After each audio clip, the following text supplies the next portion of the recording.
بسم اللہ الرحمن الرحیم۔ اسم متمکن کی تقسیم سے پہلے، اسم متمکن کے بیان سے پہلے مصنف رحمۃ اللہ علیہ نے اس کی تمہید کے لیے کچھ اسماء کو ذکر کیا، جیسا کہ تعیین کے اعتبار سے اسم کی دو قسم معرفہ اور نکرہ، اسی طرح جنس کے اعتبار سے اسم کی دو قسمیں مذکر اور مؤنث، اسی طرح تعداد کے اعتبار سے اسم کی تین قسمیں مفرد، تثنیہ اور جمع۔ تو مصنف رحمۃ اللہ علیہ نے اسم متمکن کی تعریف اور تقسیم سے پہلے اسماء کو ذکر کیا، کس کے لیے؟ تمہید کے لیے۔ کس کے لیے؟ تمہید کے لیے۔ تو آج ہم نے جو پڑھنا ہے وہ معرفہ اور نکرہ، معرفہ اور نکرہ، یعنی کہ یہ تعیین کے اعتبار سے۔ کس اعتبار سے؟ تعیین کے اعتبار سے اسم کتنی قسمیں؟ دو قسمیں۔ اسم کی کتنی قسمیں؟ دو قسمیں، معرفہ اور نکرہ۔ معرفہ اور نکرہ۔ معرفہ کی تعریف کیا ہے؟ معرفہ وہ اسم ہے جو کسی معین شے کے لیے وضع کیا گیا، جو کسی معین شے کے لیے وضع کیا۔ نکرہ وہ اسم ہے جو کسی غیر معین چیز کے لیے وضع کیا گیا، جو کسی غیر معین چیز کے لیے وضع کیا ہو۔ آسان الفاظ میں معرفہ کسی خاص شے کے لیے وضع کیا گیا ہو، اور نکرہ عام لفظ کے لیے استعمال کیا گیا۔ نکرہ عام لفظ کے لیے استعمال کیا گیا ہو۔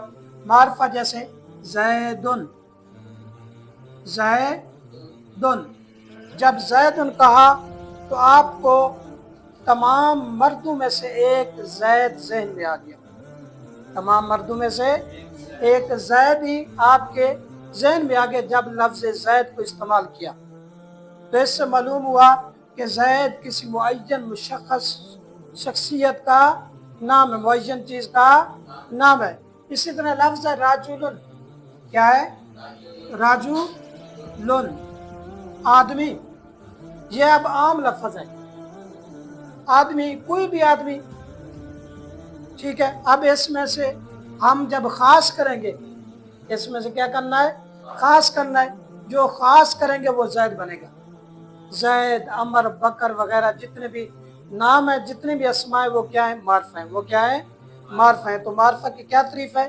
معرفہ وہ اسم جو خاص شے کے لیے وضع کیا گیا ہو، اور نکرہ وہ اسم جو عام شے کے لیے وضع کیا گیا، عام شے کے لیے وضع کیا۔ معرفہ کی مثال زید، نکرہ کی مثال جیسے راجلن، جیسے راجلن۔ تو معرفہ کے آگے کتنی قسمیں ہیں؟ 7۔ کتنی قسمیں ہیں؟ 7۔ سب سے پہلی جو قسم ہے نا معرفہ کی، وہ ہے مضمرات۔ جو مضمرات آپ نے اس میں غیر متمکن میں پڑھے ہیں نا، مضمرات جو اس میں غیر متمکن میں پڑھے ہیں آپ نے، ان کی کل کتنی قسمیں تھی؟ 5 قسمیں۔ کتنی قسمیں تھی؟ 5 قسمیں۔ کون کون سے؟ مرفوع متصل، مرفوع منفصل، منصوب متصل، منصوب منفصل، مجرور متصل۔ یہ پانچوں کی پانچوں یعنی یہ کیا ہے؟ معرفہ ہے۔ یہ کیا ہے؟ معرفہ ہے۔ اس کے بعد دوسرے نمبر پہ اعلام۔ علم کی جمع اعلام۔ علم کی جمع کیا ہے؟ اعلام۔ اعلام جتنے بھی نام ہیں، جتنے نام ہیں تمام کے تمام کیا ہے؟ معرفہ۔ یہ علم کی جمع کیا؟ اعلام ہے۔ جمع کا لفظ بولا ہے نا، کہ جتنے بھی نام ہیں تمام کے تمام کیا ہیں؟ معرفہ ہیں۔ مضمرات، اعلام۔ اسی طرح تیسرے نمبر پہ کیا ہے؟ اسماء اشارات۔ اسماء اشارات، اسماء اشارات۔ اسی طرح چوتھے نمبر پر کیا ہے؟ اسماء موصولہ۔ اسماء موصولہ، یہ کتنے ہوگی؟ 4۔ آگے 5ویں نمبر پہ معرفہ بالندا۔ معرفہ بالندا۔ آگے 6 نمبر پہ معرفہ بالف لام۔ معرفہ باللام۔ معرفہ باللام۔ معرفہ باللام۔ معرفہ باللام۔ آگے 7ویں قسم جو ہے نا، جو معرفہ بالندا کے علاوہ، معرفہ بالندا کے علاوہ باقی 5 کی طرف کیا ہو؟ مضاف ہو۔ 5 کی طرف کیا ہو؟ مضاف ہو۔ معرفہ کی جو 7ویں قسم ہے نا، معرفہ کی 7ویں قسم یعنی کہ معرفہ بالندا کے علاوہ، معرفہ بالندا کے علاوہ باقی تمام قسم کی طرف کیا؟ مضاف ہو۔ اور مضاف اس کا جو ہے نا وہ اضافت معنوی ہو، اضافت مانوی. اگر اضافت لفظی ہوگا تو پھر معرفہ نہیں بنے گا، پھر معرفہ نہیں بنے. جب اضافت مانوی ہوگا معرفہ بالندا کے علاوہ باقی 5 قسموں کی طرف، تو وہ کیا بن جائے گا؟ معرفہ بن جائے گا. وہ کیا بن جائے گا؟ معرفہ. کیا پڑھا آج؟ معرفہ اور نکرہ. معرفہ اور نکرہ. معرفہ کیا تعریف ہے؟ معرفہ وہ اسم جو معین چیز کے لیے وضع کیا گیا ہو، نکرہ وہ اسم جو غیر معین چیز کے لیے وضع کی. یا دوسری طرح تعریف، یعنی کہ معرفہ وہ اسم جو خاص شے کے لیے وضع کیا گیا ہو، اور نکرہ وہ اسم ہے جو عام چیز کے لیے وضع کیا ہو. معرفہ کی پھر کتنی قسمیں تھی؟ 7 قسمیں. کتنی قسمیں؟ 7. سب سے پہلی قسم جو ہے مضمرات. کیا ہے؟ مضمرات. اس کے اندر تمام مضمرات ضمیریں آ جائے گی. کون کون سی؟ مرفوع متصل، مرفوع منفصل، منصوب متصل، منصوب منفصل اور مجرور متصل. اسی طرح اعلام جتنے بھی نام ہیں تمام کے تمام کے معرفہ ہیں. اسی طرح اسماء اشارات، اسماء موصولہ بھی کیا ہے؟ معرفہ ہے. آگے کیا ہے؟ معرفہ بالندا، جیسے یا زید، یا زید. اسی طرح معرفہ باللام، جیسے الرجل. 7ویں قسم، ان قسم میں سے کسی ایک کی طرف، یعنی کہ معرفہ بالندا کے علاوہ، معرفہ بالندا کے علاوہ باقی 5 قسموں کی طرف کیا ہو؟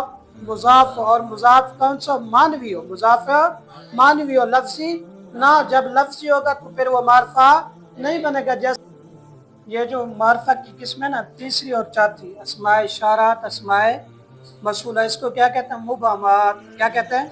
مبہمات. یہ کس کی جمع ہے؟ مبہم کی جمع ہے. کس کی جمع ہے؟ مبہم. مبہم کسے کہتے ہیں؟ یعنی کہ شک و شبہ، خفا کو دور کرنا. خفا کو دور کرنا، جو چیز چھپی ہے اس کو دور کرنا. کہتے ہیں اس میں اشارہ مثلا حاضہ کی وضع معین مفرد کے لیے، معین مفرد مذکر کے لیے جو آنکھ سے دیکھا جا سکے، جس کو آنکھ سے دیکھا جا سکے. وہ زید، عمر، بکر کوئی بھی ہو سکتا ہے، کوئی بھی ہو سکتا ہے. جب ہاتھ سے اشارہ کیا جائے یا صفت لی جائے، جب ہاتھ سے اشارہ کیا جائے یا صفت لی جائے تو وہ شک و شبہ کیا ہو جاتا ہے؟ دور ہو جاتا ہے. وہ شک و شبہ کیا ہو جاتا ہے؟ دور ہو جاتا ہے. جیسے مثال ہے حاضت تاجرو، حاضت تاجرو، یہ تاجر ہے. اب حاضہ کا اشارہ صرف تاجر کی طرف ہے، باقی زید، عمر، بکر وغیرہ کی طرف نہیں ہے. اسی طرح اسماء موصولہ، جیسے قرآن پاک میں الذی اسری بعبدہ، الذی اسری بعبدہ، وہ ذات جس نے اپنے بندے کو سیر کری، وہ ذات جس نے اپنے خاص بندے کو سیر کری. اب خاص ہو گیا، کسی اور کی طرف اشارہ نہیں ہے، کسی اور کی طرف اشارہ نہیں ہے. اس لیے اسماء اشارات، اسماء موصولہ کو کیا کہا گیا؟ مبہمات کہا گیا. کیا کہا گیا؟ مبہم. اس کے علاوہ جو 7ویں قسم ہے معرفہ کی، وہ ہے کہ جب معرفہ بالندا کے علاوہ باقی 5 کی طرف مضاف ہو، باقی 5 کی طرف کیا ہو؟ مضاف ہو. جیسے غلام ہو، اس کا غلام. غلام ہو ضمیر کی مرجع غلام، یعنی کہ غلام کے ساتھ کیا مضاف بنایا جا رہا ہے. غلام مضاف، ہا ضمیر مضاف الیہ. غلام زید، زید کا غلام. غلام حاضہ، یہ غلام. غلام الذی، ان دی. غلام الرجل، یعنی کہ ان 5 میں سے کسی ایک کی طرف کیا کرنا؟ مضاف بنانا. یہ معرفہ کی 7ویں اقسام ہے. تو معرفہ کل کتنے قسمیں پڑھی؟ 7. مضمرات، اعلام، اسماء اشارات، اسماء موصولہ، معرفہ بالندا، معرفہ باللام، اور معرفہ بالندا کے علاوہ ان 5 کی طرف کوئی مضاف ہو.